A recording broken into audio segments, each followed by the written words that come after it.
बोल रहे हैं बड़ी बेटी का सब चीज ठीक हो गया है, एक्टिविटी भी पहले से सही है। सब मतलब काम हम्म। कर लेती है अपने से, सब चीज में एक्टिव हो गई है, खाना भी खा लेती है। वो उसका दांत थोड़ा प्रॉब्लम आ गया, दांत खराब हो गया और पेट में कभी कभी बहुत ज्यादा दर्द होता है, रोज नहीं होता है, कभी कभी। अच्छा। हाँ, बहुत ज्यादा दर्द होगा, दांत फिर में ठीक क्या हो दर्द जाएगा। होना स्टार्ट हो गया? हाँ, वो दांत थोड़ा सा ये सड़ गया है, एक अच्छा। नीचे का एक ऊपर का। अच्छा। हम्म। ठीक है, चॉकलेट अगर बहुत ज़्यादा खाती है तो फिर प्रॉब्लम होगा। आप लोग ब्रश बहुत कराइए पहले सुबह खाती टाइम। थी, अब सुबह का टाइम, अब शाम नहीं का टाइम खाती ब्रश थी। कराइए। 2 टाइम ब्रश कराइए। जी जी।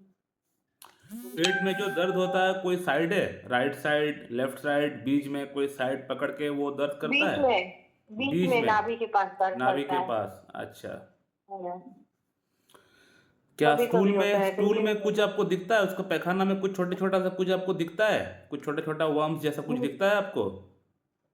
नहीं नहीं, वैसा तो कुछ नहीं दिखता। ये जो पेट में प्रॉब्लम है ना, जब स्टार्टिंग में आपसे दवा किए थे ना, 3-4 महीना पहले होता था, हम्म। खाना खाने के बाद तुरंत दर्द करता था, फिर ठीक हो गया था। अब लेकिन वो दर्द कभी कभी बाई चांस हो रहा है, जैसे 4 दिन 5 दिन अच्छा। पे एक बार हो जा रहा है उसको। अच्छा। लेकिन बाकी जो हाँ उसका चरम स्किन डिजीज जो था, चरम रोग जो था, वो सब कुछ ठीक हो गया है? उसका एक्टिविटी का था, हाँ, वो जो सब। बात नहीं करता था, लोगों से घुलता नहीं था, मिलता नहीं था, खेलता नहीं था, इस हाँ प्रकार का हाँ। जो भी उसका मानसिक जो भी कंडीशंस था, वो सब कुछ ठीक हो गया है? हाँ, वो पहले से बहुत बहुत ठीक हो गया, पहले से बहुत अच्छा हो गया पूरा। खाना भी टाइम पे खा लेती है। थोड़ा सा मतलब ये नहीं खाएंगे वो नहीं खाएंगे करती है, पर खा लेती है अब। अच्छा। हम्म। लेकिन वही पेट में कभी कभी दर्द हो रहा है, बाकी सब चीज ठीक हो गया है। अच्छा। क्या हाँ। करने से पेट का दर्द कम होता है? वो उसको थोड़ा तेल मसाज कर रहे हैं नाभि के पास। हम्म। सरसों का तेल, और थोड़ा सा टहलती है, गर्म पानी देते हैं तो फिर उसके बाद कम हो जाता है। अपना नाक खरोचता है? इस प्रकार से नाक को खरोचता है?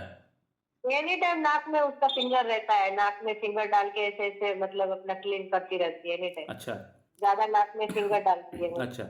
खाना खाने के तुरंत बाद हाँ। उसको लगता है, भूख लगता है? फिर से खाना खाने के तुरंत बाद भूख लगता है?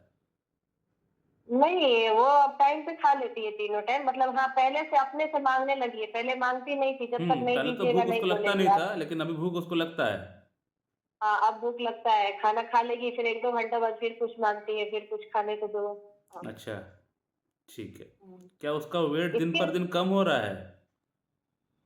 अभी तो बहुत पतली हो गई है, क्योंकि वो ठंडी में अभी है ना, उसको सर्दी खांसी थोड़ा सा ज्यादा अभी लंबा समय रह गया है। उसको निमोनिया तो नहीं हुआ है, जब से आप दवा दिए उसको निमोनिया नहीं हुआ है एक बार भी उसको, हाँ कुछ नहीं हुआ है, बस उसको फीवर हो रहा था, तो अभी खाना थोड़ा कम कर दिए फीवर की वजह से। अभी ठीक है, अभी खा रही है, लेकिन एक हफ्ता पहले से कुछ नहीं खा रही थी, थोड़ा फीवर की वजह से सर्दी हम्म। खांसी हो गया था। हम्म। अच्छा। नमस्कार दोस्तों। अभी आप लोगों ने जिनका आवाज़ सुना, इनका 6 साल की बच्ची को बेसिकली ऑटिज्म ट्रेड की शिकायत है। Autism trade and autism spectrum disorder दोनों अलग चीज़ें होती है। हालांकि ऑटिज्म से ही ऑटिज्म ट्रेड बना हुआ है, लेकिन ऑटिज्म जो है, इसको बोला जाता है स्पेक्ट्रम डिसऑर्डर या फिर वाइडर डिसऑर्डर। यानी ऑटिज्म के अंदर, बच्चों के अंदर मानसिक बहुत सारी कंडीशंस एक साथ देखने को मिलता है। इवन कि ऑटिज्म जिस बच्चों को होता है, उनको कान में ठीक से सुनाई तक नहीं देता है। क्रेनियल नर्व, सेंसरी नर्व्स उनका ठीक से काम नहीं करते, यानी कहने का मतलब ऑर्गन में मैल फंक्शनिंग है। जबकि ऑटिज्म ट्रेड की बच्चों के अंदर ऐसा नहीं होता है। उनका ऑर्गन सब कुछ ठीक से काम कर रहा होता है, यानी उनको कान में ठीक से सुनाई देता है, वो आँख से देख पाता है। सिर्फ उनका अंदर प्रॉब्लम होता है social fear, lack of communication, interaction करने में प्रॉब्लम, यानी कुछ सिम्टम्स रहता है ऑटिज्म स्पेक्ट्रम डिसऑर्डर की। कुछ सिम्टम्स रहता है ऑटिज्म ट्रेड की बच्चों के अंदर, लेकिन उनका ऑर्गन ठीक से काम करता है, उनमें कोई प्रॉब्लम नहीं रहता है, जो कि इस बच्ची के साथ था। इस बच्ची का अंदर ऑटिज्म ट्रेड की शिकायत है, यानी वो ठीक से कम्युनिकेट नहीं कर पा रहा था, अपना बात को ठीक से बोल नहीं पा रहा था। उसकी एज के हिसाब से जितना डेवलपमेंट उसका अंदर होना चाहिए, सोशल डेवलपमेंट जितना होना चाहिए, मानसिक विकास जितना होना चाहिए, वो डेवलपमेंट इनका अंदर नहीं हो पा रहा था। तो बेसिकली इसको हम लोग बोलेंगे ऑटिज्म ट्रेड। ये ऑटिज्म स्पेक्ट्रम डिसऑर्डर नहीं है, ये ऑटिज्म स्पेक्ट्रम डिसऑर्डर से थोड़ी बहुत अलग चीज़ है, थोड़ी बहुत क्या, बहुत अलग है। तो ऑटिज्म ट्रेड जिन बच्चों के अंदर रहता है, इनको ठीक करना बहुत आसान होता है as compare to autism spectrum disorder के अंदर। हालांकि होम्योपैथी में हम लोग ठीक करते हैं, ऑटिज्म का बहुत सारे बच्चों को हमने ठीक किया हुआ है, लेकिन ऑटिज्म ट्रेड जिन बच्चों को होता है, उन बच्चों का अंदर ट्रीटमेंट बहुत जल्दी समाप्त हो जाता है। जैसे कि इस बच्ची की अगर बात करें तो 4 मंथ्स मेरे ख्याल से इनका ट्रीटमेंट चल रहा है। जी हाँ, 4 मंथ्स से इनका ट्रीटमेंट मेरे पास से चल रहा है। 4 मंथ्स में ही बहुत अच्छा इंप्रूवमेंट हो चुका है इस बच्ची के अंदर। आपने खुद आवाज़ सुन लिया, इनका माता जी ने बताया कि डॉक्टर साहब बच्ची जो है अभी घुल मिल रहा है, अपना काम कर रहा है, बिल्कुल नॉर्मल हो चुका है। तो ऑटिज्म ट्रेड को हम लोग बहुत जल्दी ठीक कर सकते हैं। ऑटिज्म में थोड़ा समय लगेगा।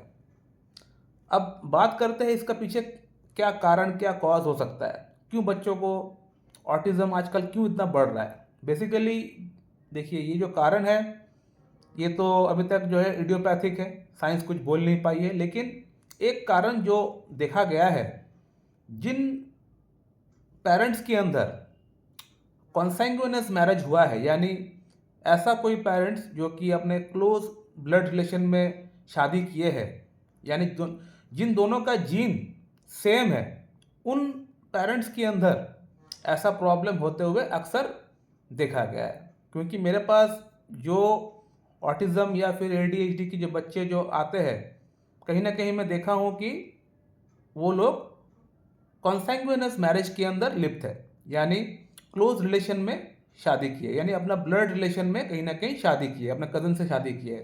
बेसिकली मुस्लिम फैमिली में जो होता है, और ये जो पेशेंट है ये भी मुस्लिम है। इवन कि इनका एक छोटी बेटी है, उनका अंदर प्रॉब्लम उल्टा है, उनका अंदर ADHD की प्रॉब्लम है। उनका भी ट्रीटमेंट मेरे पास से चल रहा है, उनको भी हम लोगों ने काफ़ी हद तक ठीक कर दिए हैं। उनका फीडबैक भी हम लोग आपको दिखा देंगे। तो जिन दो पेरेंट्स की जीन्स सेम है, यानी कहने का मतलब अगर आप लोग आपस में शादी कर रहे हो, कंसैंग्यूइनस मैरिज कर रहे हो, क्लोज रिलेटिव में शादी कर रहे हो, तो उस केस में आप दोनों की हो सकता है ब्लड ग्रुप अलग है, लेकिन आप दोनों की जो जीन्स है वो तो सेम है। यानी आप लोगों की जो हिस्ट्री है, हिस्ट्री में जो डिजीज है, जो रोग है, वो तो सेम है आप दोनों के अंदर। तो उससे क्या होगा, बाय डिफॉल्ट जो भी आपका प्रॉब्लम, जो भी आपका फैमिली हिस्ट्री में प्रॉब्लम्स रहेगा, वो आपका आने वाला जो बच्चा रहेगा उसका अंदर बाय डिफॉल्ट वो प्रॉब्लम कैरी फॉरवर्ड हो जाएगा। इसलिए बोला जाता है कि दोनों पेरेंट्स में से कम एक पेरेंट का जीन अच्छा होना चाहिए, स्ट्रॉन्ग जीन होना चाहिए, यानी वहाँ पे कम से कम एटलीस्ट कोई बीमारियाँ, कोई बहुत बड़ी बड़ी डिजीजेस नहीं होनी चाहिए। एक का अंदर हो, एक का अंदर कम से कम एटलीस्ट नहीं होनी चाहिए। अगर ऐसा होता है तो फिर जो आने वाला बच्चा रहता है वो स्वस्थ रहता है, या फिर दोनों की ही अगर जीन खराब रहता है तो उस केस में बच्चों के अंदर बड़ी बड़ी इश्यूज, बड़ी बड़ी प्रॉब्लम्स पाया जाता है। तो अभी इस पेशेंट की जो पेरेंट्स है, इन दोनों ने भी वही सेम टाइप में कॉन्सैंग्यूइनस मैरिज किए हैं, इसीलिए दोनों ही बच्चों के अंदर सेम प्रॉब्लम है। सेम प्रॉब्लम मतलब एक के अंदर ऑटिज्म ट्रेड की प्रॉब्लम है, एक के अंदर उसका उल्टा ADHD की प्रॉब्लम है। यानी एक शांत, इतना शांत कि बात ही नहीं करता है, और एक इतना हल्ला करता है, शोर शराबा करता है कि उसको रोक पाना मुश्किल हो जाता है। दोनों को ही हम लोग अभी ठीक कर दिए हैं। जो इनका छोटी वाली बच्ची है, इनका भी केस वीडियो हम लोग बनाएंगे बहुत जल्दी। इनको भी हम लोग काफ़ी अच्छा इंप्रूवमेंट दिला पाए अपना ट्रीटमेंट से। तो अभी इस पेशेंट को कौन सा मेडिसिन अगर दी गई, इसकी अगर बात करें तो इस पेशेंट को हम लोग स्टार्टिंग में दिए थे पल्सटीला 0/1 2 3 4, उसके बाद 5 6 7 8। इससे काफ़ी अच्छा इंप्रूवमेंट हुआ था इस बच्ची को, बहुत बढ़िया इंप्रूवमेंट हो चुका है। यानी हर एस्पेक्ट में इस बच्ची को इंप्रूवमेंट हो चुका है। आपने खुद आवाज़ सुन लिया है कि इनका माता जी ने कहा कि डॉक्टर साहब, बच्ची जो है अभी सबके साथ घुल मिल रही है, खेल रही है, खा रही है, खाना मांग रही है, बात कर रही है, कम्युनिकेशन कर रही है, सबसे इंटरेक्शन कर रही है। फियर जो इनका अंदर बना हुआ था, घर से बाहर नहीं निकलूंगी, जाऊंगी नहीं, तो ये सब फियर्स जो है ये सब जा चुका है। अब थोड़ी बहुत पेट में दर्द हो रहा है, इसके लिए मैंने पूछा कि वो नाक में खारिश करता है कि नहीं, क्योंकि इस एज में बेसिकली एस्केरिस लिम्ब्रिकॉइड हो जाता है, यानी जो हम लोग पेट में बोलते हैं, जो वर्म बोलते हैं, वो इंटेस्टाइन में वो हो जाता है। तो लेकिन इस केस में ऐसा नहीं है, इनका पेट में हो सकता है, इनका स्टमक रिलेटेड या फिर गट रिलेटेड कुछ ऐसा ही इशू है, लेकिन वर्म इनका नहीं है। तो इसीलिए इस पेशेंट को इस बार मैं दिया हूँ कोलोसिन से इनका पेट का जो दर्द हो रहा है ये भी पूरी तरह ठीक हो जाएगा। और हो सकता है कि इनका ट्रीटमेंट आगे एक से 2 बार मेडिसिन इनका और जाए, इससे इनका प्रॉब्लम पूरी तरह ठीक हो जाएगा। इनको और दवा खाने की और कोई आवश्यकता नहीं है।